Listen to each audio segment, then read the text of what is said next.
इस वक्त शांत होकर हम प्रभु की पवित्र वचनों को सुने।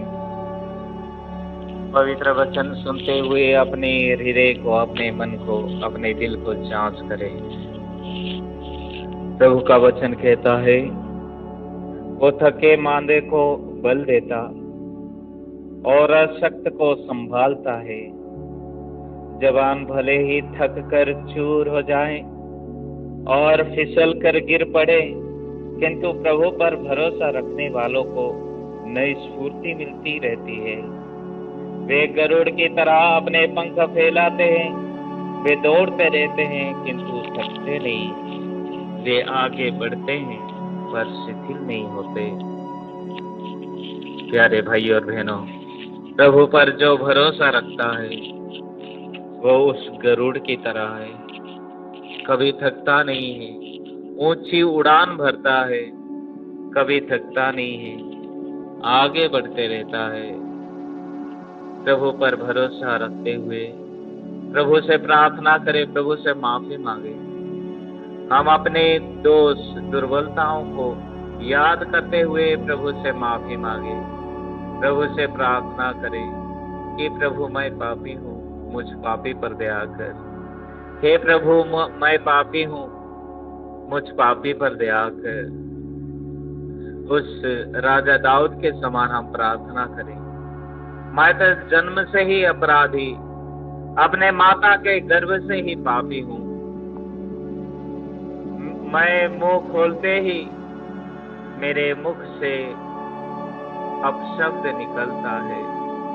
मेरे वाणी पवित्र है, मेरे नजरिया अपवित्र है।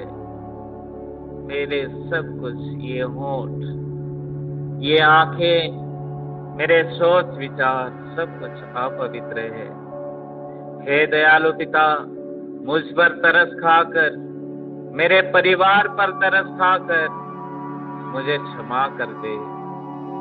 तेरे पवित्र वचन पर चलने के लिए असमर्थ होता हूँ, तेरे पवित्र वचन पर नहीं चल पाता हूँ।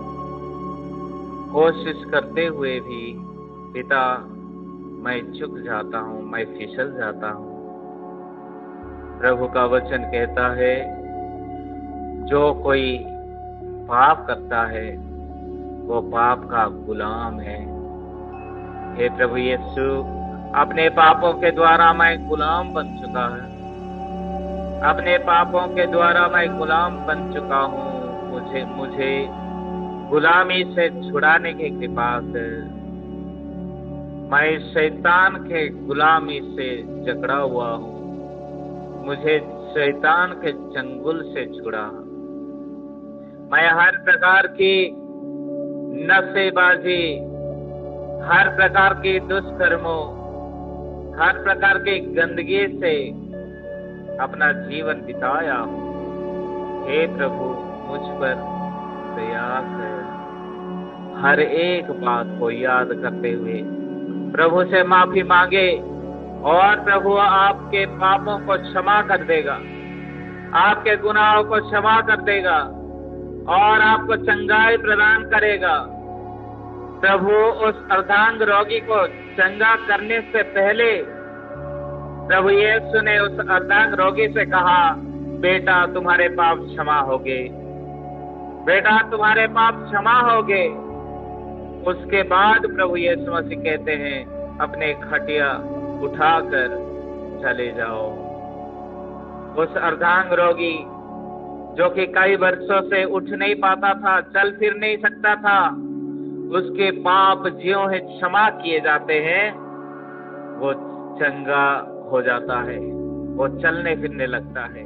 प्यारे भाई और बहनों, हमारे रोग बीमारी का कारण केवल पाप है। हमारे रोग बीमारी का कारण हमारे दुर्बलता है। उस दुर्बलता से प्रभु से माफी मांगिए, प्रभु आपको क्षमा प्रदान करेंगे। प्रभु आपको फिर से अपना बेटा बेटी बनाने का इंतजार कर रहे हैं, फिर से आपको बुला रहे हैं। हे थके मांदे बोझ से दबे हुए लोगों, तुम सबके सब मेरे पास आओ, मैं तुम्हें विश्राम दूंगा।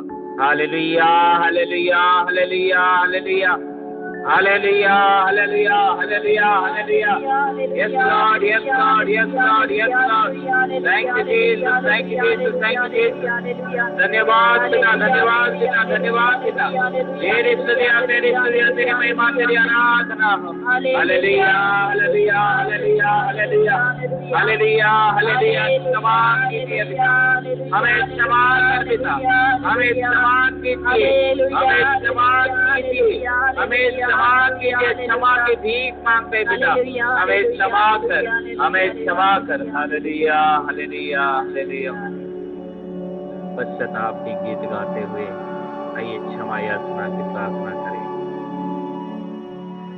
तेरी दया का नजरिया पापे नगरिया में, प्रभु मेरी दया का नजरिया पापे नगरिया में, हमसे जन्म से बड़े अपराधी, अपने माँ की गर्भ से पापी, हमसे जन्म से बड़े अपराधी, अपने माँ के गर्भ से पापी, देश क्षमा करी मेरे मेरिया पापे नगरिया,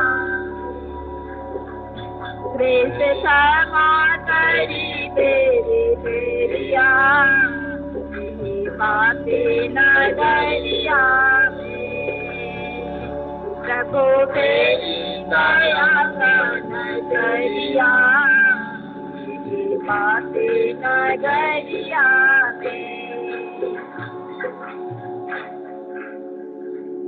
पृष्ठ संख्या 16।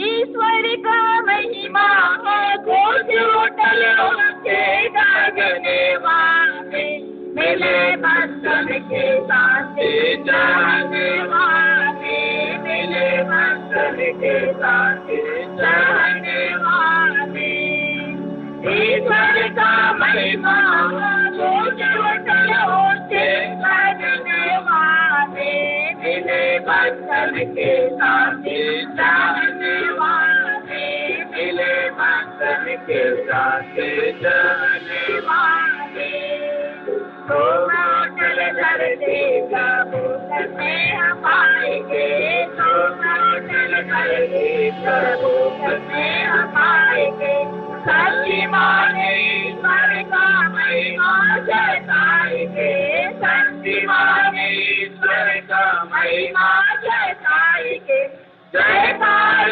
होवे हो, जयकार होवे हो जनवाने, मिले भक्तन के साथ जहनवाने, मिले भक्तन के साथ जहनवाने, यीशु कृष्ण ईश्वर का इकलौता ललना, यीशु कृष्ण ईश्वर का इकलौता ललना, दुनिया का पाप हरे ईश्वर का बेमना, दुनिया का पाप हरे ईश्वर का बेमना, पिताजी के गाए वो पिताजी के गाए आसनवाने, मिले भक्तन के साथी जहनवाने, मिले भक्तन के साथी जहनवाने, तो है नगो पावन तो है कहीं पर, तो है नगो पावन तो है कहीं पर, महिमा ने आप पिता आत्मा मिलेकर, महिमा ने आप पिता आत्मा से मिलेकर, बस जाए हमने के, बस जाए हमने के बनवाले, मेरे भक्तन के साथी जहनवाने, मेरे भक्तन के साथी जहनवाने, ईश्वर का महिमा हो जो चलो के गगनवाने, मेरे भक्तन के साथी जहनवाने, मेरे वतन के दासी करने वाले। प्यारे भाई और बहनों, इस वक्त अपनी अपनी सारे निवेदनों को प्रभु के चरणों में रखें। हम जब घर से आते हैं, एक निवेदन लेकर प्रभु के चरणों में आने के लिए प्रयास कीजिए। वो कुछ भी हो सकता है, अपने परिवार के लिए, अपने बच्चों के लिए या अपने पड़ोसियों के लिए प्रार्थना करने के लिए हमेशा अपने अपने जीवन में एक निवेदन लेकर प्रभु के प्रांगण में आना जरूरी है।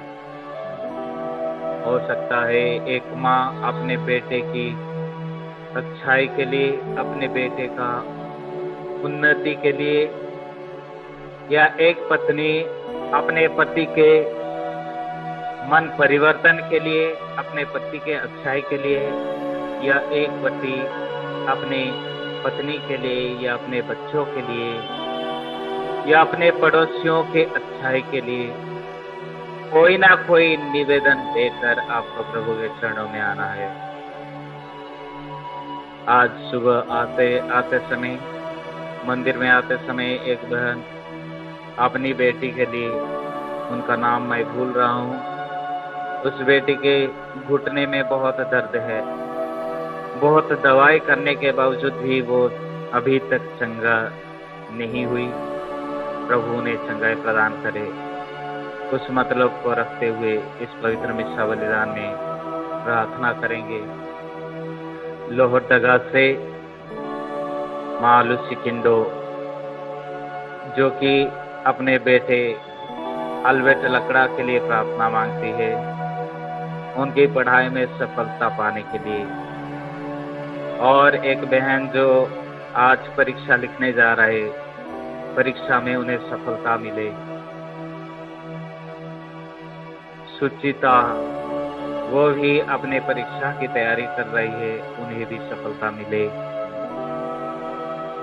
इस वक्त मैं जितेंद्र के लिए प्रार्थना करता हूँ।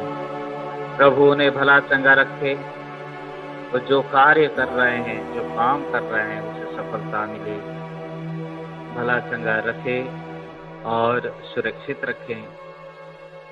इसके साथ साथ अनसुईया,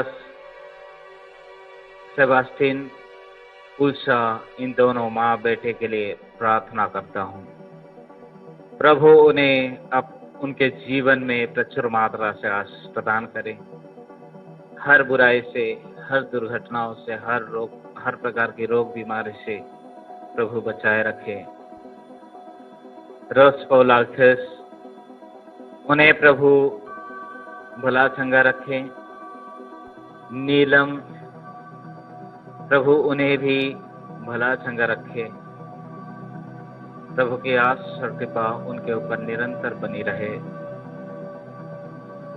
और विशेष रूप से आज यहाँ उपस्थित हर एक भाई बहनों को, बच्चों को प्रभु के चरणों में समर्पित करते हुए प्रार्थना करता हूँ।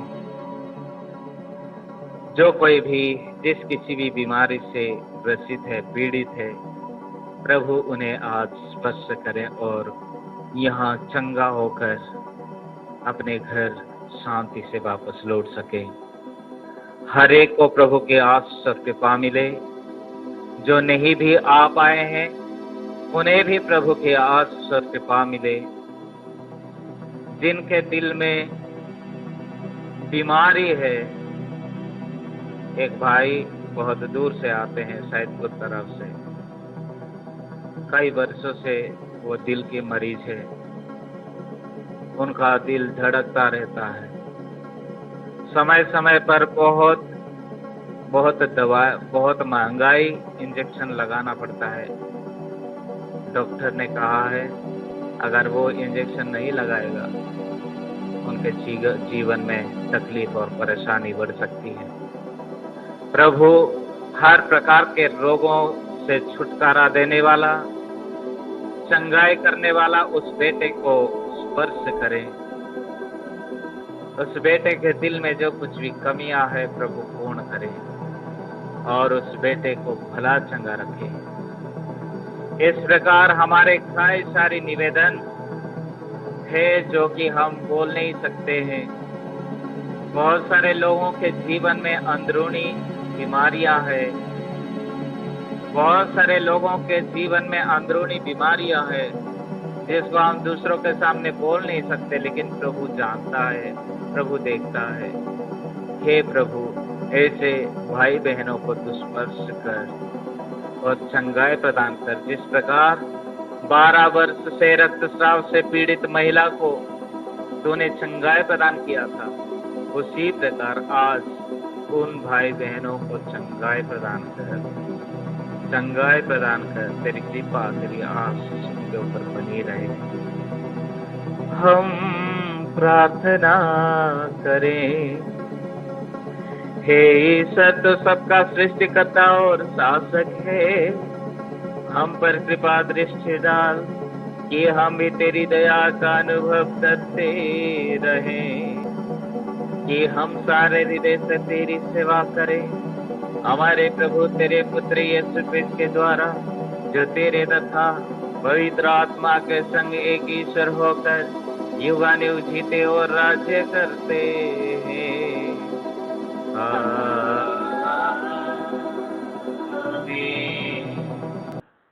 अमृतवाणी तेरी, अमृतवाणी तेरी, अमृतवाणी तेरी, अमृतवाणी तेरी। जय जय यीशु, जय जय हो, जय जय यीशु, जय जय हो, जय जय यीशु, जय जय हो, जय जय यीशु, जय जय हो। मीठी वाणी तेरी, मीठी वाणी, प्रभु आप हृदय और मीठी वाणी तेरी, मीठी वाणी तेरी। जय जय स्वामी, जय जय हो, जग के स्वामी जय। नबी ईसायाह का ग्रंथ अध्याय 50 पद संख्याएं 5 से 9 तक। मैंने मारने वालों के सामने अपनी पीठ कर दी। प्रभु ने मेरे कान खोल दिए। मैंने ना तो कोई विरोध किया और ना पीछे हटा। मैंने मारने वालों के सामने अपनी पीठ कर दी और दाढ़ी नोचने वालों के सामने अपनी गाल। मैंने अपमान करने और थूकने वालों से अपना मुंह नहीं छिपाया। प्रभु मेरी सहायता करता है, इसलिए मैं अपमान से विचलित नहीं हुआ। मैंने अपना मुख पत्थर की तरह कड़ा कर लिया। मैं जानता हूँ कि अंत में मुझे निराश नहीं होना पड़ेगा। मेरा रक्षक निकट है, तो मेरा विरोधी कौन? वह आगे बढ़ने का साहस करे। प्रभु ईश्वर मेरी सहायता करता है, तो कौन मुझे दोषी ठहराने का साहस करेगा? यह प्रभु की वाणी है। ईश्वर को धन्यवाद। मधुरित हम सब संगीत से पेज नंबर 101। वचन तेरा है प्रभु, जीवन की ज्योति है। वचन तेरा है गुरु, अनंत जीवन है। मीठा वचन तेरा, दिव्य वचन तेरा। भक्ति से सुन लोगा, मधुर वचन तेरा। दूसरा पाठ संख्याकुब का पत्र अध्याय 2 संख्या 14 से 18। कार्यों के बिना विश्वास अपने में निर्जीव रह जाता है। भाइयों, यदि कोई कहे कि मैं विश्वास करता हूँ किंतु उसके अनुसार आचरण नहीं करे, तो इससे क्या लाभ? क्या विश्वास ही उसका उद्धार कर सकता है? मान लीजिए कि किसी भाई या बहन के पास न पहनने के कपड़े हो और न रोज रोज खाने की चीजें।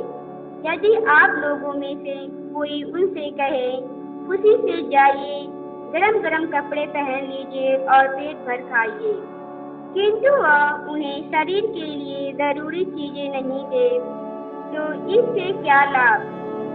इसी तरह कार्यों के बिना विश्वास अपने में निर्जीव रह जाता है। ऐसे मनुष्य से कोई कह सकता है, तुम विश्वास करते हो किंतु मैं उसके अनुसार आचरण करता हूँ। मुझे अपना विश्वास दिखाओ जिस पर तुम नहीं चलते, और मैं अपने आचरण द्वारा ही तुम्हें अपने विश्वास का प्रमाण दूंगा। यह प्रभु की वाणी है। ईश्वर को धन्यवाद। हालेलुया, स्तुति गाए हम यीशु की स्तुति गाए हम hallelujah, hallelujah, hallelujah, hallelujah, hallelujah, hallelujah. Yeshu के पास आओ, आज मुक्ति पाओ। यीशु के पास आओ, आज मुक्ति पाओ। हाथ से लेगा, साथ अपने लेगा, कभी नहीं छोड़ेगा। हाथ से लेगा, साथ अपने लेगा, कभी नहीं छोड़ेगा। हालेलुया, स्तुति गाए हम, यीशु की स्तुति गाए हम। Hallelujah, hallelujah, hallelujah, hallelujah, hallelujah, hallelujah. प्रभु आप लोगों के साथ हो और आपकी आत्मा के साथ। संत मार्कुस के अनुसार आज का पवित्र सुसमाचार। संत मार्कुस के अनुसार आज का पवित्र सुसमाचार। हे प्रभु, तेरी महिमा हो।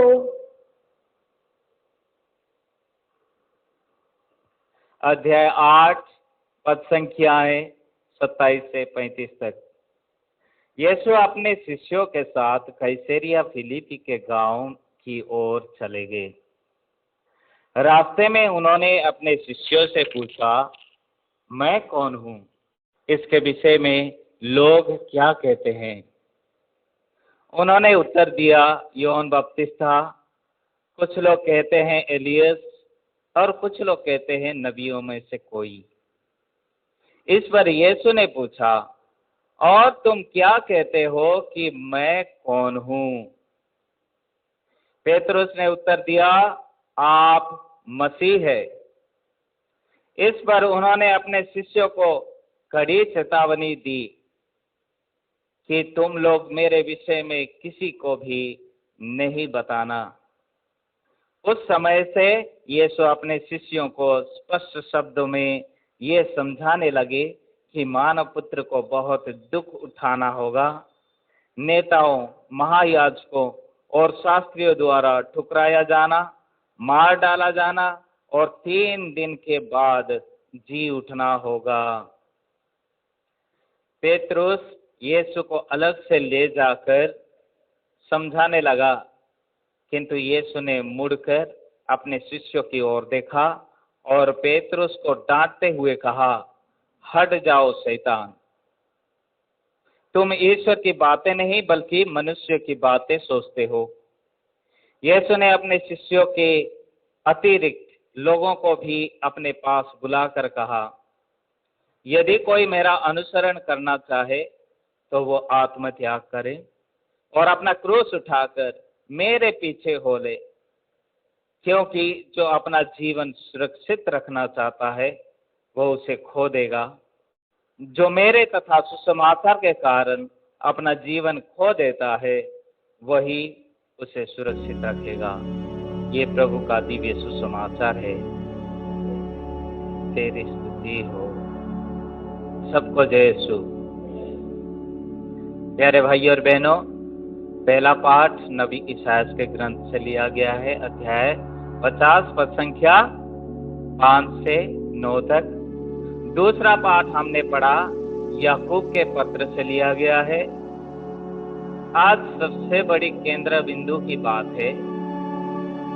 आज के इन तीनों पाठों के केंद्र बिंदु की बात ये है कि आप क्या कहते हैं कि मैं कौन हूँ। Hallelujah, hallelujah. सब लोग इस बात को दोहराए। आप क्या कहते हैं? आप क्या कहते हैं कि मैं कौन हूँ? कि मैं कौन हूँ? आप क्या कहते हैं? आप क्या कहते हैं कि मैं कौन हूँ? कि मैं कौन हूँ? दूसरे शब्द में अगर हम ये बात को समझेंगे, आप मुझे क्या समझते हैं? कभी कभी हम लोग किसी से गुस्सा करते समय, लड़ाई झगड़ा करते समय, या पति अपने पत्नी को, या पत्नी अपने पति को, या भाई अपने बहन को, या परिवार में किसी के साथ भी कुछ कहा सुनी हो गई, तो हमेशा ये कहता है, आप क्या समझते हैं मैं कौन हूँ? आप क्या समझते हैं कि मैं कौन हूँ? आप मुझे क्या समझते हैं? आप मुझे क्या समझ के रखा है? इस प्रकार का बात होता है कि नहीं? सब लोग पीछे जो बैठे हैं सुन रहा है? नहीं। Hallelujah, hallelujah, hallelujah, hallelujah. लेकिन प्रभु यीशु मसीह गुस्से होकर पूछते हैं? गुस्से होकर पूछते हैं? नहीं पूछते हैं, लेकिन कहते हैं कि भाई बताओ, लोग मेरे बारे में क्या सोचते हैं? मेरे बारे में लोग क्या कहते हैं, क्या सोचते हैं, बताओ। और सब लोग तुरंत शिष्य लोग जवाब देते हैं। क्या जवाब देते हैं? हाँ, तो शिष्य लोग तुरंत रटे हुए थे, सुन सुन के उनको याद था। इसलिए प्रभु यीशु, आपको ना कोई कहता है नबी एलियस कहता है, कोई आपको कहता है यूहन्ना बपतिस्मा दाता, और कोई आपको कहता है कोई नबियों में से, बड़े नबियों में से कोई एक अभी जन्म लिया है, मतलब प्रकट हो गया। मतलब कोई कहता है। ये बात हम सिर्फ सुने हैं प्रभु, हमको मालूम नहीं है कि आप कौन हैं। इसी प्रकार की बात शिष्य लोग कहते हैं। लेकिन प्रभु यीशु मसीह कहते हैं, ठीक है, सही है, अगर लोग ऐसे कह रहे हैं, वो मेरा इंटरेस्ट नहीं है, मैं इससे इच्छुक नहीं हूँ। मेरा इच्छा ये है, मैं ये जानना चाहता हूँ कि आप लोग क्या कहते हैं कि मैं कौन हूँ। हालेलुया। यही बात सबसे बहुत बड़ी बात है आज के तीनों पाठों का केंद्र बिंदु। प्रभु यीशु मसीह अपने शिष्यों को पूछते हैं, आमने सामने पूछते हैं, बताओ कि मैं कौन हूँ? बताओ कि आप क्या कहते हैं कि मैं कौन हूँ? आपके लिए मैं कौन हूँ? Hallelujah, hallelujah, hallelujah. और वो पूरे सारे दुनिया के पिता हैं, सिर्फ सारे सृष्टि के पिता हैं। आपके लिए, मेरे लिए मेरे प्रभु हैं, मेरे पिता हैं। प्रभु यीशु मसीह कहते हैं, मैं दाखलता हूँ और तुम सब डालियां हो। तो ये बात सब कहाँ गया? आपको क्यों याद नहीं आया? प्रभु यीशु मसीह कहते हैं, मार्ग, सत्य और जीवन मैं हूं, मुझसे होकर गए बिना कोई पिता के पास नहीं जा सकता। ये बात कहाँ गया? प्रभु यीशु मसीह कहते हैं, मैं ही जीवन और पुनरुत्थान हूं, मैं ही जीवन और पुनरुत्थान हूं। और इससे बहुत बड़ी बात है, ये है कि प्रभु मेरे लिए जीवन की रोटी है। प्रभु मेरे लिए जीवन की रोटी। प्रभु यीशु मसीह कहते हैं संत योहन के सुसमाचार अध्याय 6 पद संख्या 52 और 53 में, 51 और 52 में, कि मैं वो रोटी हूँ, मैं स्वर्ग से उतरी हुई वो जीवंत रोटी हूँ, मुझसे जो खाता है वो कभी नहीं मरेगा। हालेलुया। इस प्रकार सैकड़ों बात प्रभु यीशु मसीह अपने शिष्यों को सिखाते हैं, और सिखाने के बाद, ये सब करने के बाद, प्रभु यीशु मसीह अपने शिष्यों को कहते हैं कि भाइयों, आप लोगों ने अभी तक मेरे साथ रहा, मुझे देखा, मुझे परख लिया, मुझे समझ लिया। मैं अब आपसे जानना चाहता हूं कि आपके लिए मैं कौन हूं। Hallelujah, hallelujah, hallelujah. अभी दूसरी बात ये बताना चाहता हूं कि प्रभु यीशु मसीह कौन सा गांव गए अपने शिष्यों के साथ? अपने शिष्यों के साथ कौन सा गांव गए? उस गांव गए कैसरिया फिलिपी। कौन सा गांव?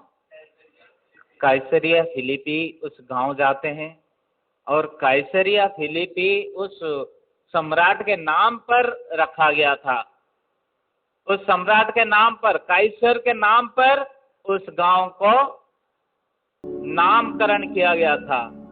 और कहा जाता है, रोमी साम्राज्य के लोग कोई ईश्वर को, भगवान को नहीं मानने वाले, बल्कि राजा को मानने वाले, राजा को पूजा करने वाले, हर प्रकार के मूर्ति, देव देवियों को पूजा करने वाले, तो उसी प्रकार राजा का भी मंदिर हो सकता है। मंदिर बनाकर, राजा की मूर्ति बनाकर उस कैसरिया फिलिपी प्रदेश में इस प्रकार अवस्थित था, जहां प्रभु यीशु मसीह पहुंचते हैं और अपने शिष्यों को पूछते हैं ये प्रश्न कि आप लोग क्या कहते हैं कि मैं कौन हूं? और ये बात समझने के लिए प्रयास कीजिए। एक तरफ मंदिर है, किसका मंदिर? देव देवियों के मंदिर। हो सकता है वो कैसर का ही मंदिर हो, वो राजा कैसर का ही मंदिर हो। और दूसरे तरफ यीशु मसीह साधारण इंसान के रूप में खड़े हो अपने शिष्यों के साथ। उनको पूछते हैं कि आप मुझे क्या कहते हैं? इसमें बहुत बड़ी रहस्य छुपा हुआ है। इसमें बहुत बड़ी रहस्य छुपा हुआ है। वो रहस्य ये है, निर्गमन ग्रंथ अध्याय 20 पद संख्या 1 से लेकर 20 तक पढ़ेंगे। पिता ईश्वर इस्राएल जनता को 10 नियम प्रदान करते हैं। कितने नियम प्रदान करते हैं दीदी? आपको मिला? हाँ, निर्गमन ग्रंथ अध्याय 20, बोलिए। हाँ, मिल गया। एक से पढ़िए।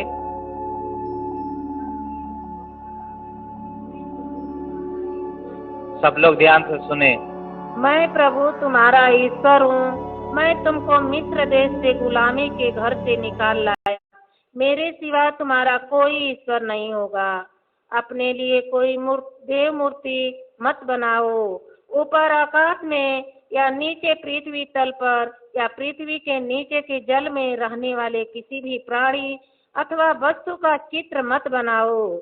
उन मूर्तियों को दंडवत कर उनकी पूजा मत करो, क्योंकि मैं प्रभु तुम्हारा ईश्वर। Hallelujah, hallelujah, hallelujah, hallelujah, hallelujah. Hallelujah. आइए पहला 2 शब्द हम दोहराएंगे। बोलिए। ईश्वर ने मूसा से यह सब कहा। ईश्वर ने मूसा से ये सब कहा, मैं प्रभु तुम्हारा ईश्वर हूँ। मैं प्रभु तुम्हारा ईश्वर हूँ। मैं तुमको मिस्र देश से गुलामी के घर से निकाल लाया। मेरे सिवाय तुम्हारा कोई ईश्वर नहीं होगा। मेरे सिवा तुम्हारा कोई ईश्वर नहीं होगा। Hallelujah, hallelujah, hallelujah, hallelujah, hallelujah. Hallelujah. देखिए, पहला नियम क्या है? मैं तुम्हारा प्रभु ईश्वर हूँ। पहला नियम क्या है? मैं तुम्हारा प्रभु ईश्वर हूँ। इसलिए अपने लिए कोई भी भगवान नहीं बनाना।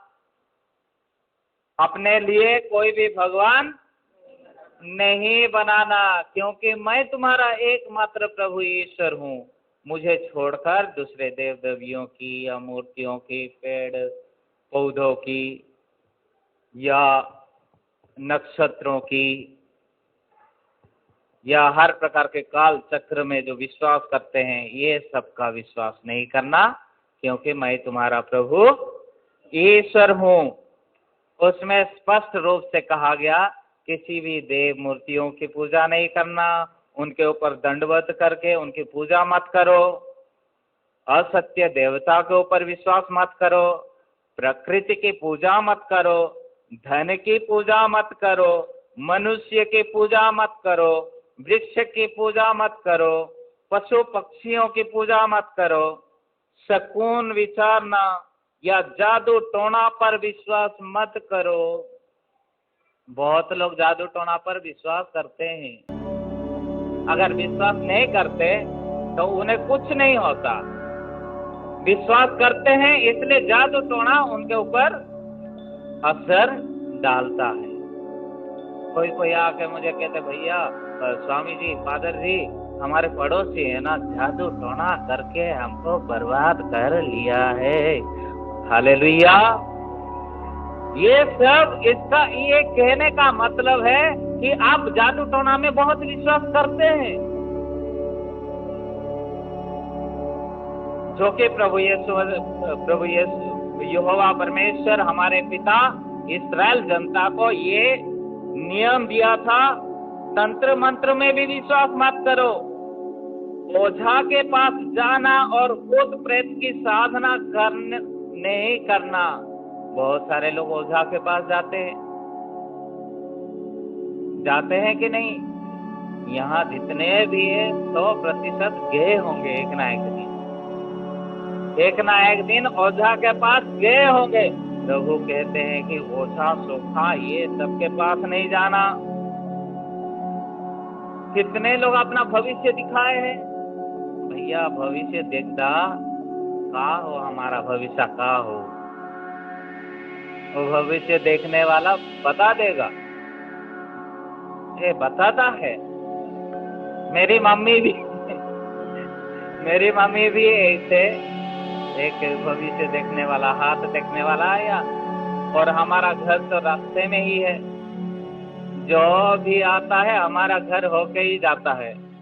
मम्मी किसी को भी पानी पिलाती है, मतलब पानी पिलाते पिलाते उसका दिन पूरा चला जाता है, क्योंकि रास्ते में ही है। आने जाने वाले सब मेरी मम्मी को पुकारते हैं, बैठते हैं, जाते हैं। आजकल गाड़ी ये सब का सुविधा हो गया, इसलिए गाड़ी में आने जाने वाले पूछते नहीं, भाग जाते हैं।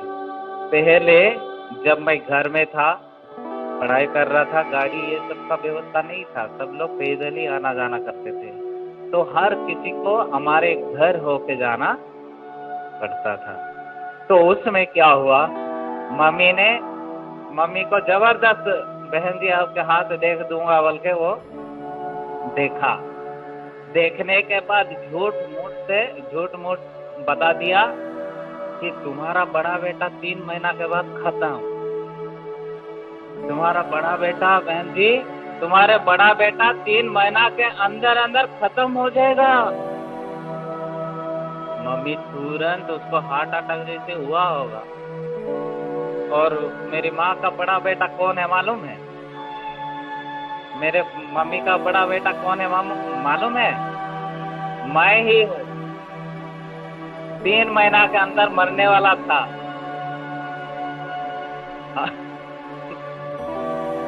तो हाथ देखने के बाद मम्मी को ऐसे झूठ मूठ बोल दिया और मम्मी डर के मारे रोने लगी और बोली कि बाबा जी बताओ, तुम ही भगवान हो, प्रभु हो, बताओ मुझे क्या करना है। तो उन्होंने कहा कि एक बढ़िया से एक मुर्गी, वो खाली मुर्गी या गोरी मुर्गी कुछ नहीं बोला, मुर्गी बोला, एक मुर्गी देना होगा, 50 रुपया देना होगा, चावल कम से कम 2 किलो देना होगा, उसके साथ साथ देसी शराब जो कुछ भी मिलता है वो देना होगा। तो ये सब देने के लिए मम्मी तैयार हो गई, दे भी दी। उसके बाद एक तावीज उससे ले ली, मतलब वो तांत्रिक मम्मी को तावीज दे दिया और बोला कि देखो इस तावीज को अपने बेटे के कमर में बांध के और हर दिन नहलाओगी और तावीज पहना कर उसको धूप चढ़ाओगी। क्या करना है? मुझे रोज मम्मी रोज वो परेशान करती थी, नाला धुला के अजय खड़े हो जाओ और धूप जला के पूरा धूप ऐसे करती थी। मुझे उतना पता नहीं था ये क्यों कर रही है, क्योंकि मैं बहुत छोटा था। पता चल गया मुझे, कुछ समझ में आ रहा और वो मुर्गी की बात भी समझ में आ रहा, वो पहनने का और ये अगरबत्ती धूप ये सब मुझे याद आ रहा, लेकिन क्यों कर रही थी पता नहीं चल रहा था। धीरे धीरे पता चल गया।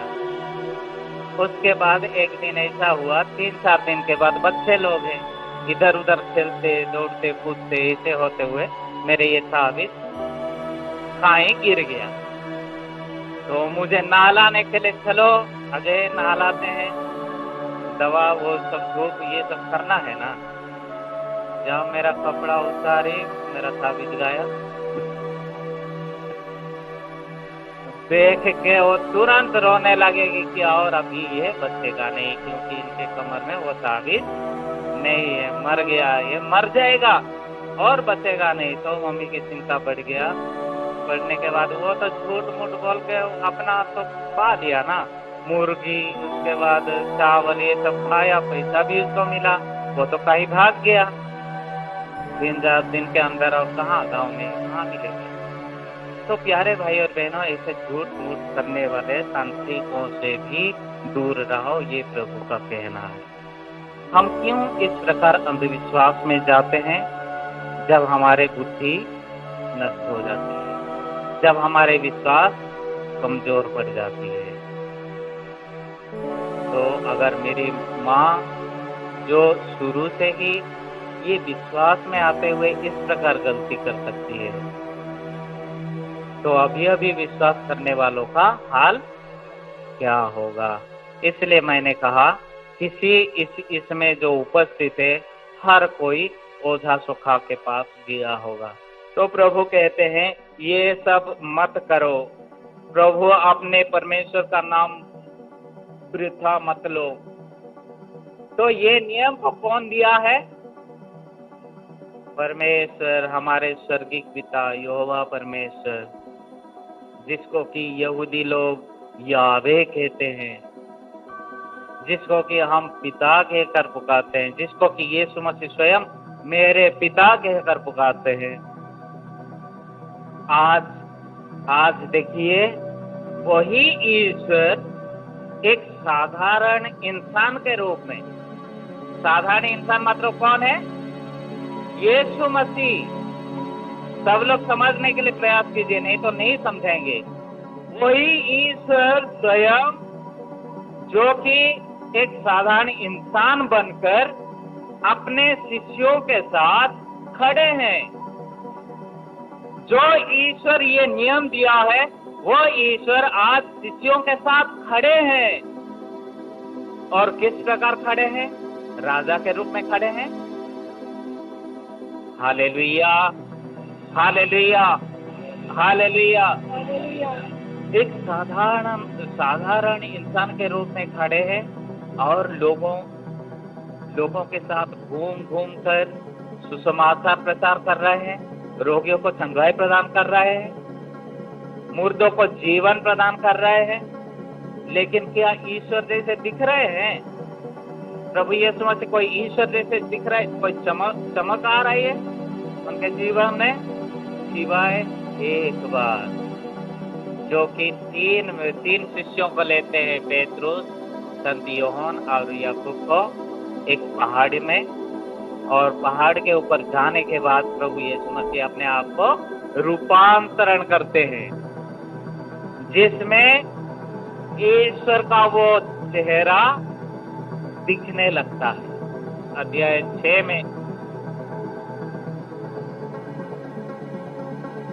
6 में अगर हम पढ़ेंगे, इसके बारे में पता चलता है कि प्रभु यीशु मसीह के मुखमंडल, चेहरा, उनके पूरे शरीर से दिव्यमान हो जाता है, उज्जवल हो जाता है।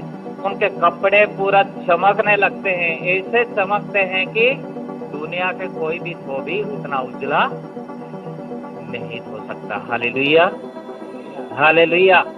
केवल एक बार प्रभु यीशु मसीह अपने शिष्यों के साथ इस प्रकार अपने को प्रकट किए, लेकिन उससे पहले कभी नहीं किए थे।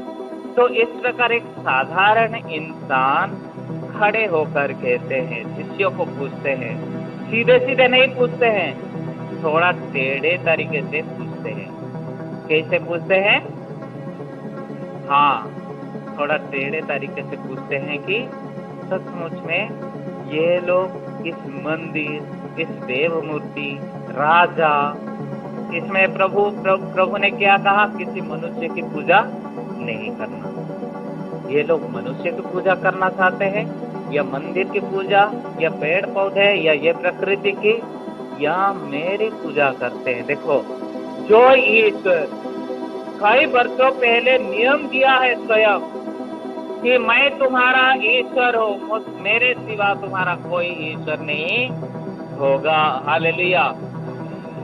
वही ईश्वर यीशु मसीह के रूप में खड़े होकर अपने शिष्यों को पूछते हैं कि तुम क्या कहते हो कि मैं कौन हूँ? Hallelujah, hallelujah. प्यारे भाई और बहनों, इस बात को समझने के लिए हमें पुराना विधान को पढ़ना होगा, पुराना विधान को पढ़ना होगा। और विधि विवरण ग्रंथ अध्याय 6 पद संख्या 4 में लिखा है कि इस्राएल सुनो, मैं ही तुम्हारा प्रभु हूँ, मैं ही तुम्हारा ईश्वर हूँ। मुझे सारे हृदय, सारी आत्मा, सारे शक्ति, सारे मन से प्यार करना है। इस्राएल सुनो, सुनो, हमारा प्रभु ईश्वर एकमात्र प्रभु है।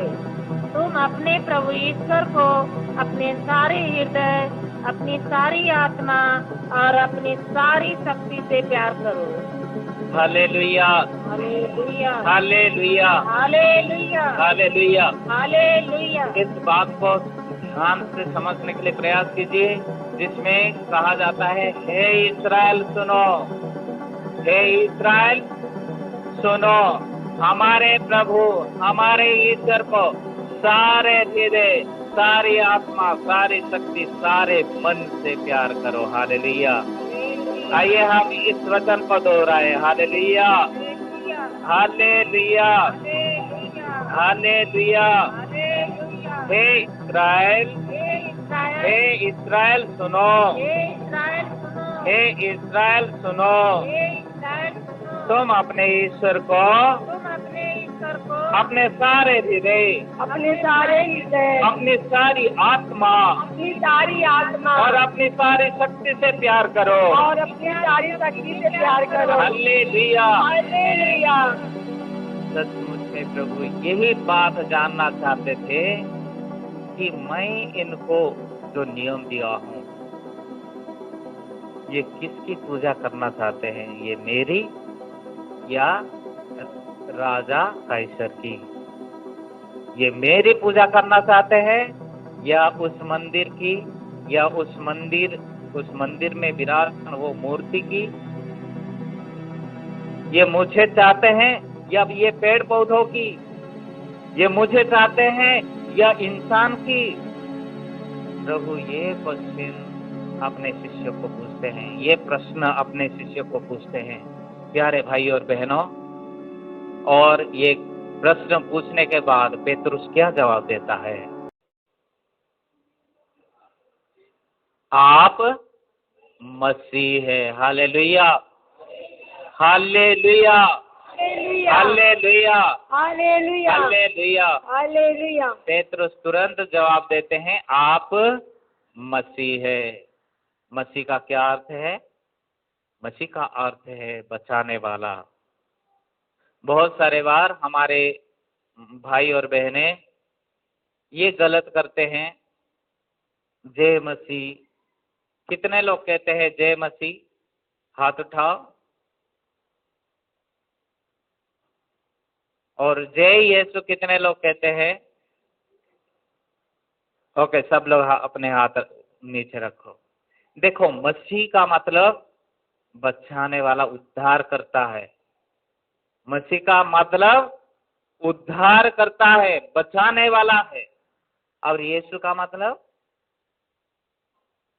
यीशु का मतलब यीशु का नाम, जो मनुष्य ने नहीं दिया बल्कि ईश्वर ने दिया है। मसीह बस जो बचाने का कार्य करता है वो मसीहा है। इसलिए जय मसीह कहना वो गलत है। जय मसीह कहना वो गलत है। मतलब बचाने वाला, जय बचाने वाला, ऐसे कोई बोल सकता है? जय उद्धारकर्ता, ऐसे कोई बोल सकता है?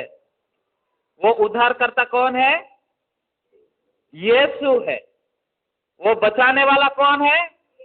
यीशु है। तो हमें क्या कहना चाहिए? जय यीशु की, जय यीशु की। ये अर्थ को समझने के लिए प्रयास कीजिए। तो पेतरुस ने कहा आप मसीह है, और पेतरुस भी बहुत सोच समझकर ये जवाब को देता है। वो कैसे? बहुत बड़ी द्वंद्व, बहुत बड़ी प्रश्न उनके सामने आ गई। वो क्या है? एक तरफ राजा कैसर है, एक तरफ यीशु मसीह है। एक तरफ राजा कैसर है, एक तरफ यीशु मसीह है। तो ये प्रश्न जब पेतरुस को पूछा गया, जब शिष्यों को पूछा गया, शिष्य घबराए गए होंगे। क्यों घबराए गए होंगे? ये बहुत कठिन प्रश्न था, इसलिए कि एक तरफ राजा कैसर, वो कैसे है? वो खूंखार आदमी हो या जो भी हो, उसके हाथ में राजदंड है। वो राज चलाता है। सिर्फ छोटा राज नहीं, बल्कि रोम साम्राज्य के अंदर जितना भी देश आता है सबको अपना गुलाम बनाकर उनके ऊपर राज करने वाला शक्तिशाली राजा है। और उसके मूर्ति इतने भव्य रूप से सजाया गया है, सोने चांदी या जवाहर सब कुछ होकर सजाया गया है। उसके बाद वो जिस मंदिर में स्थापना किया गया है वो मंदिर भव्य मंदिर है। एक तरफ ये सबको देखता है पेतरुस, दूसरे तरफ एक साधारण इंसान किसको देखता है? यीशु मसीह को, और कहता है आप मसीह है, आप मसीह है, आप बचाने वाला है। आप मसीह है, आप बचाने वाला है। ये कब उसको ये रहस्य उसको पता चल गया होगा? वो सोचा होगा, हे प्रभु, जिस प्रकार संत योहन के सुसमाचार अध्याय 6 व संख्या 59 में 63 में ये वचन हम सुनते हैं, हे प्रभु हम जाए तो कहाँ जाए? हे प्रभु हम जाए तो कहाँ जाए? आपके ही शब्दों में अनंत जीवन का संदेश है। हालेलुया। सब लोग इस वचन को दोहराएंगे, हे प्रभु हम जाए तो किसके पास जाए? हम जाए तो किसके पास जाए?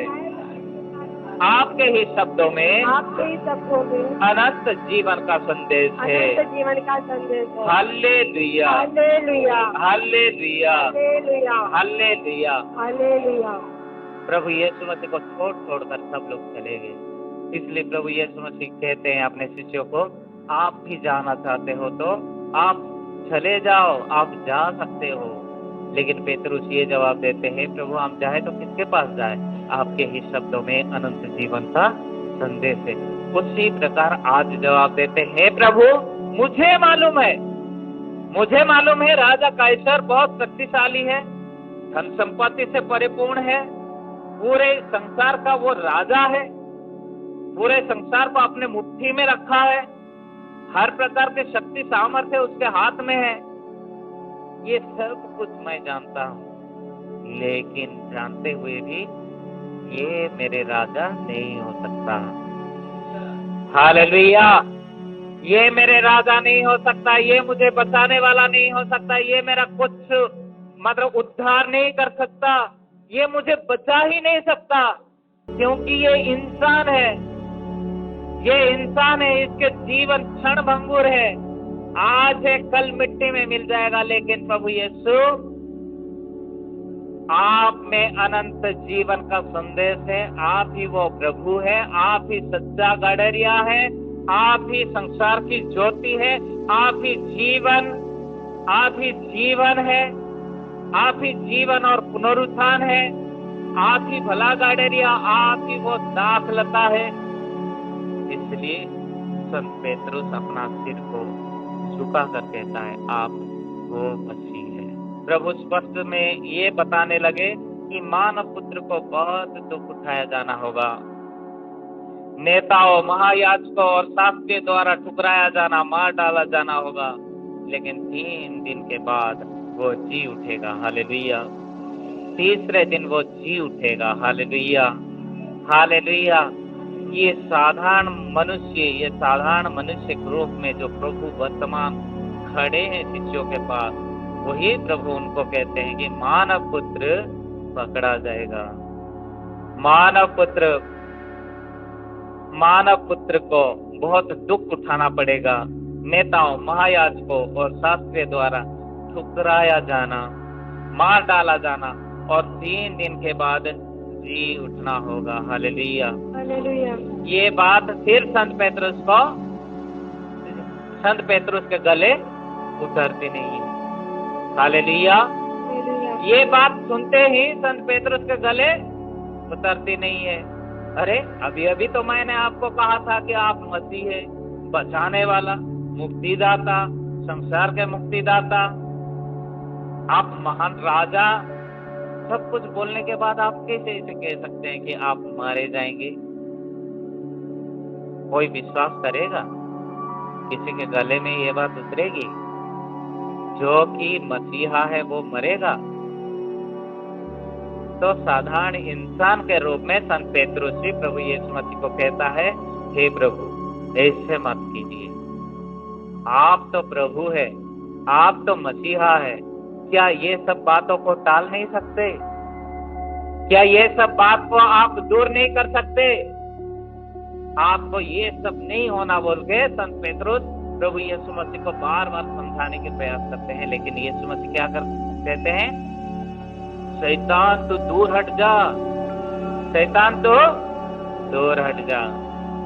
प्यारे भाई और बहनों, प्रभु यीशु मसीह के मृत्यु के बारे में पिछले सप्ताह में जिस प्रकार बताया, संत नबी ईसाया के ग्रंथ में भविष्यवाणी सैकड़ों वर्षों पहले, 720 या 800 वर्ष पहले, प्रभु यीशु मसीह के जन्म होने के 800-700 वर्ष पहले भविष्यवाणी की गई थी कि ईश्वर के एक सेवक इस दुनिया में आएंगे।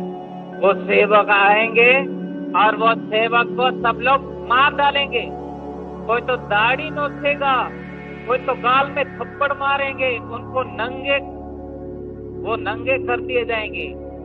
हर तरह की परेशानियां उनको उठाना पड़ेगा, जो आज के पहला पाठ में हमने सुना। आज का पहला पाठ अगर गौर से अगर हम देखेंगे कि वो भविष्यवाणी की गई थी वो सेवक के बारे में।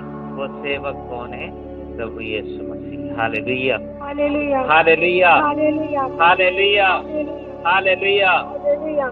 देखिए वो सेवक क्या कहता है? मैंने मारने वालों के सामने अपने पीठ कर दी, मैंने अब मारने वालों के सामने अपने पीठ कर दी।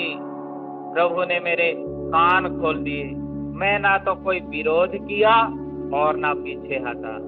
प्रभु यीशु मसीह को जब पकड़े, यादों ने पकड़ा, क्या प्रभु यीशु मसीह डर के मारे भाग गए? नहीं। जो थप्पड़ मारा प्रभु यीशु मसीह, क्या मत मारो बोल के रोके उनको? जो दाढ़ी नोचा प्रभु यीशु मसीह रोके? नहीं।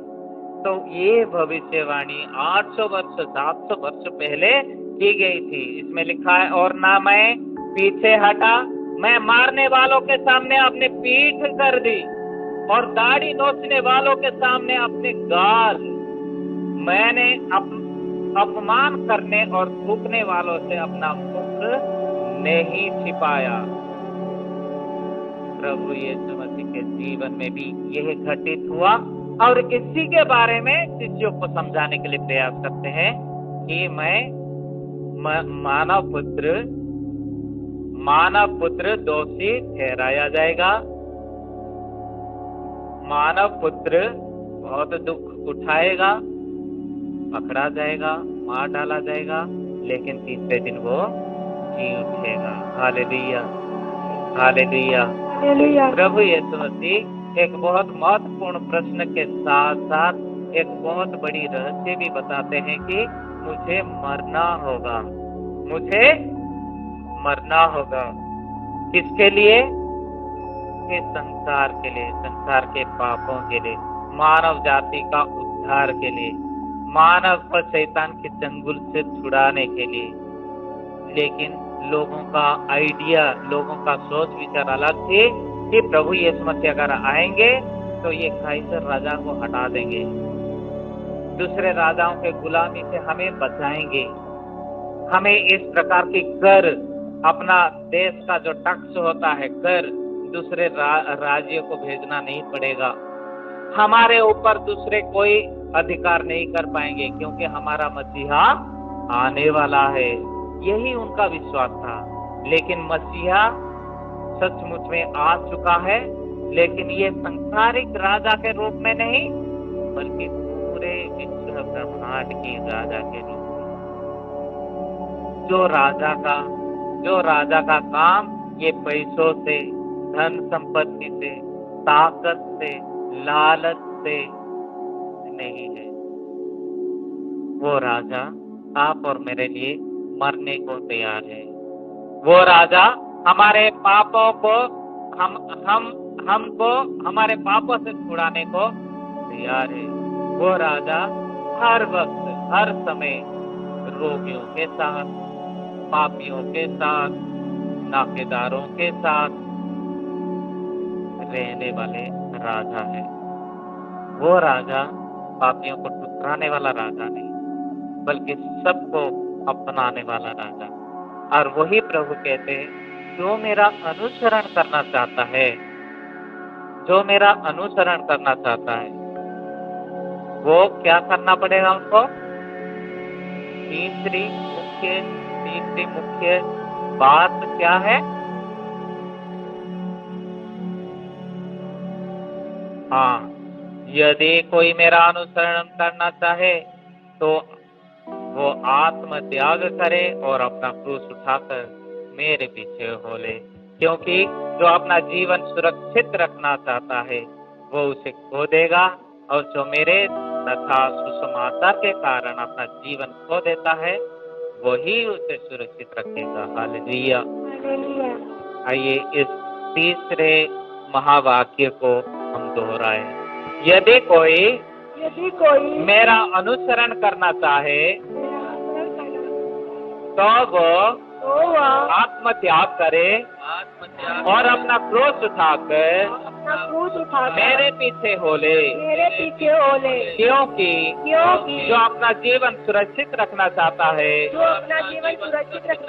वह उसे खो देगा, और जो मेरे तथा सुसमाचार के कारण अपना जीवन खो देता है वही उसे सुरक्षित रखेगा। Hallelujah, hallelujah, hallelujah, hallelujah, hallelujah. प्यारे भाई और बहनों, संत मत्ती के सुसमाचार अध्याय 5 में जो पहाड़ी प्रवचन में प्रभु यीशु मसीह अपने शिष्यों को और अन्य जनताओं को संबोधित करते हुए कहते हैं 10वें पद में, धन्य है वे जो धार्मिकता के कारण अत्याचार सहते हैं, स्वर्ग राज्य उन्हीं का है। धन्य है वे, धन्य है वे, धन्य है वे, धन्य है वे जो धार्मिकता के कारण अत्याचार सहते हैं, स्वर्ग राज्य उन्हीं का है। स्वर्ग राज्य उन्हीं का है। स्वर्ग राज्य किसके लिए प्रतिज्ञा की गई है? जो धार्मिकता के कारण अत्याचार सहते हैं, स्वर्ग राज्य उन्हीं का है। जो धार्मिकता के कारण अत्याचार सहते हैं, स्वर्ग राज्य उन्हीं का है। यानी प्यारे भाइयों बहनों, स्वर्ग राज्य को अगर हमें पाना है, पाने का इच्छा रखते हैं और पाने के लिए अपने को उसी रास्ते में, उसी मार्ग पर चलाते हैं, तो इस संसारिक दुख, इस संसारिक कष्ट, तकलीफ, हर प्रकार की परेशानी आना जरूरी है। स्वर्ग राज्य पाना चाहते हैं, लेकिन ईश्वर के लिए, यीशु मसीह के लिए जरा सा भी आप तकलीफ उठाना नहीं चाहते। क्या ये संभव है? क्या संभव है? हाँ, बिल्कुल संभव नहीं। आप बढ़िया से आराम से घर में बैठे बैठे खाओ पियो, मौज करो, मस्ती करो, प्रार्थना नहीं करो। जहाँ कहीं भी शादी ब्याह है उधर घूमने जाओ खाने पीने के लिए, जहाँ भी दावत मिलता है उधर जाओ खाने पीने के लिए, जिसमें कोई तकलीफ नहीं है। आपको स्वर्ग राज्य मिलेगा? नहीं।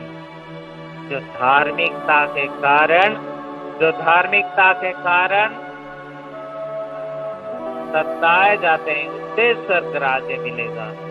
और प्रभु यीशु मसीह संत यूहन्ना के सुसमाचार अध्याय 12 पद संख्या 24 में कहते हैं, संत यूहन्ना का सुसमाचार अध्याय 12 पद संख्या 24, जिस किसी को भी मित्र पढ़िए। मैं तुम लोगों से यह कहता हूँ, जब तक गेहूं का दाना मिट्टी में गिरकर नहीं मर जाता, तब तक वह अकेला ही रहता है, परंतु यदि वह मर जाता है तो बहुत फल लाता है। Hallelujah, hallelujah, hallelujah, hallelujah, hallelujah, hallelujah. आइए इस महावाक्य को हम दोहराएंगे। मैं तुम लोगों से, सब लोग हाथ उठाकर, मैं तुम लोगों से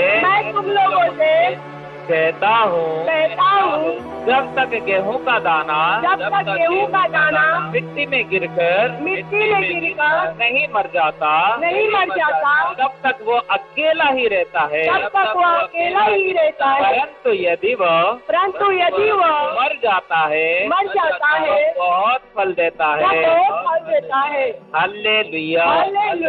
जो अपने जीवन को प्यार करता है, वो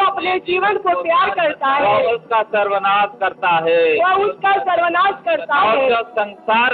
और जो संसार में अपने जीवन से बैर करता है, वो उसे अनंत जीवन के लिए सुरक्षित रखता है।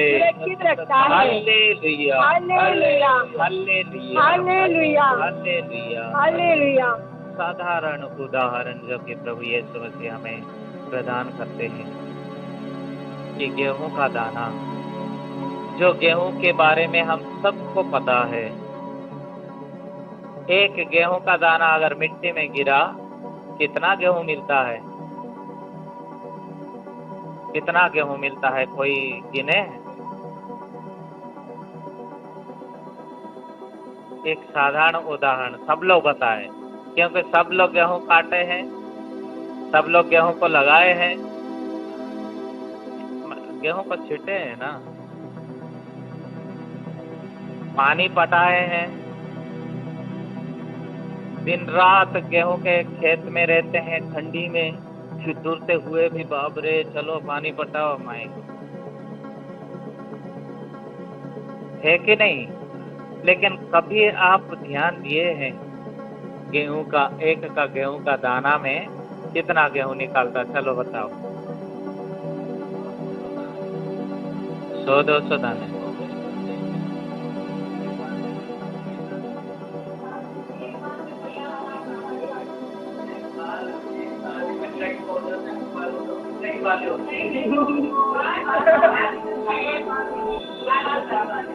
सब लोग देखो, अभी धान का खेती गया, मतलब धान का खेती है, धान के बारे में भी वही उदाहरण ले लीजिए। अगर नहीं देखे हैं, अभी जब प्रार्थना से जाओगे, जो धान लगाए अपने धान को जाके देखो।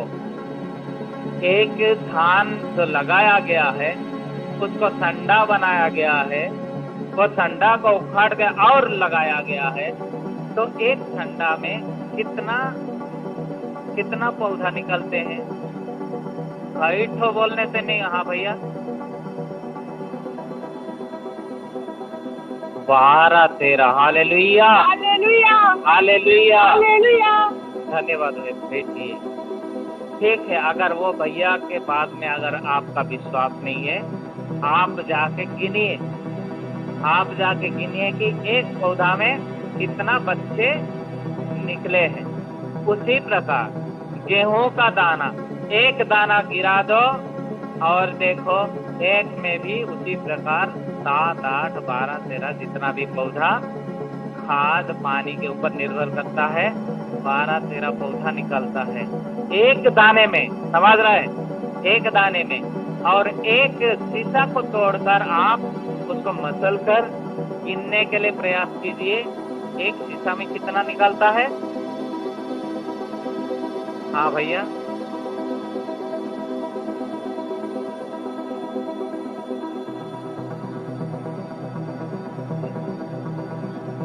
ओके, मैक्सिमम बोलेंगे हम 50।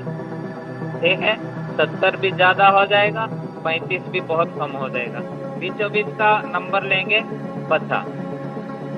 अगर 50 आप गिने तो 10 पौधा निकले हैं एक में। 50 में कितना हुआ? कितना दाने हो गया? 500 दाने। Hallelujah, hallelujah, hallelujah. हालेलुया। एक गेहूं का दाना से कितना दाना निकले? 500। अगर वो दाना कहता कि नहीं भैया, हम मरब नहीं, हम पानी में, हम जमीन के मिट्टी में सड़ब ना, चाहे जान चली जाए, मैं यहाँ से नहीं निकलूंगी। दाना पुरुष होता है कि ओके वो दाना कहेगी कि मैं खेत में नहीं जाऊंगी। दाना कहेगी मैं खेत में नहीं गिरूंगी, अपने को मिट्टी में नहीं सड़ने गलने नहीं दूंगी, मैं यहीं पे ही रहूंगी। बताओ क्या होगा उसका? खाने भी नहीं मर जाएंगे लोग, खाने भी नहीं मर जाएंगे लोग। हाँ, जब नहीं होगा गेहूँ तो क्या होगा? लोग को गेहूँ नहीं मिला तो चावल खाएंगे। चावल भी वही है। अगर चावल नहीं मिला तो और कुछ खाएंगे। मैं पूछ रहा हूँ, वो अकेली दाना का क्या होगा?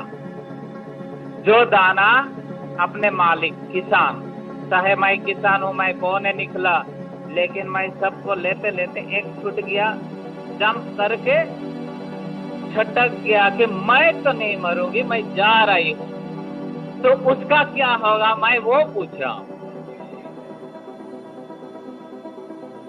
जी, रुको राजाराम। पक्षी चुन। अच्छा, पक्षी चुन लेगी? आपके घर के अंदर पक्षी आएगी?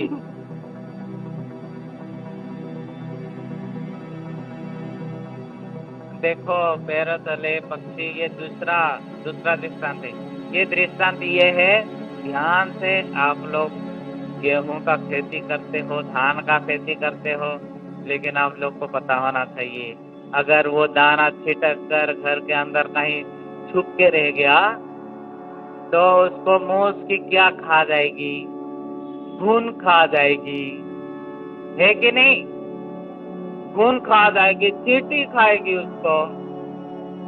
वो सोची है कि मैं जिंदा रहूंगी आराम से अकेले मस्त, लेकिन ऐसे होता है। वो काला कीड़ा मुझे बहुत परेशान लगता है, हमारा गेहूं में जब लगता है ना, हाँ वो घून तो छोड़ेगा ही नहीं उसको। एक बार घून खा गया और क्या वो निकलेगा? कोई किसी काम का होगा? नहीं होगा, वो नष्ट हो जाएगा, बर्बाद हो जाएगा, मिट्टी में मिल जाएगा वो। प्रभु यीशु मसीह ये रहस्य आप और मुझे बताना चाहते हैं। जब तक एक गेहूं का दाना मिट्टी में गिरकर नहीं मरता, वो अकेला ही रह जाता है, वो अकेला ही रह जाता है। फिर से उस वचन को संत यूहन्ना के सुसमाचार अध्याय 12 पद संख्या 24 में उस वचन को अपने माथे पे लिखिए, उस वचन को अपने दिल में लिखिए, उस वचन को ताबीज बनाकर पहनिए। क्या लिखा है? मैं तुम लोगों से ये कहता हूँ, जब तक गेहूं का दाना मिट्टी में गिरकर नहीं मर जाता, तब तक वो अकेला ही रह जाता है। परंतु यदि वो मर जाता है तो बहुत फल देता है।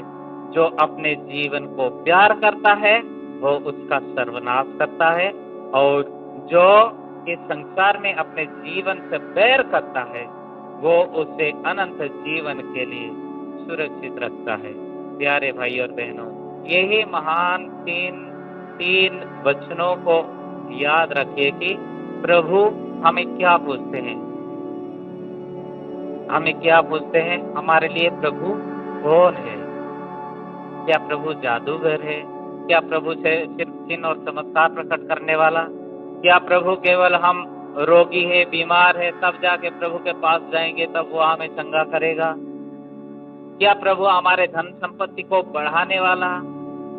क्या प्रभु हमको हर प्रकार के सिर्फ सुख सुविधा ही देने वाला? या वो मुझे बचाने वाला? या वो मेरा त्राण करता? या वो मेरा पालनहार, रक्षा करता? दूसरी बात ये है कि बिना दुख के जीवन नहीं है। दुख हर एक इंसान के जीवन में अनिवार्य है, और जो दुख से दूर जाता है, दुख से भागता है, वो इंसान गेहूं के दाने के समान वो अकेला मर जाता है। प्रभु यीशु मसीह इसलिए कहते हैं कि जो अपना क्रूस उठाकर मेरे पीछे नहीं हो लेता, आत्मत्याग करके अपना क्रूस उठाकर मेरे पीछे अगर नहीं हो लेता, वो मेरा शिष्य कहलाने का योग्य नहीं रहता। आइए हम अपने विश्वास को प्रकट करें, प्रभु से प्रार्थना करें। प्रभु हमें अपने वचनों से भर दिया है, अपने पवित्र जीवंत और शक्तिशाली वचनों से भर दिया है। प्रभु का वचन कहता है, तुम शुद्ध हो गए हो इसलिए कि तुमने मेरे पवित्र वचनों को सुना है। जिस प्रकार संत पेत्रस कहते हैं, प्रभु हम जाएं तो किधर जाएं? तेरे ही शब्दों में अनंत जीवन का संदेश है। इन वचनों के ऊपर विश्वास और भरोसा रखते हुए आइए हम प्रार्थना करें।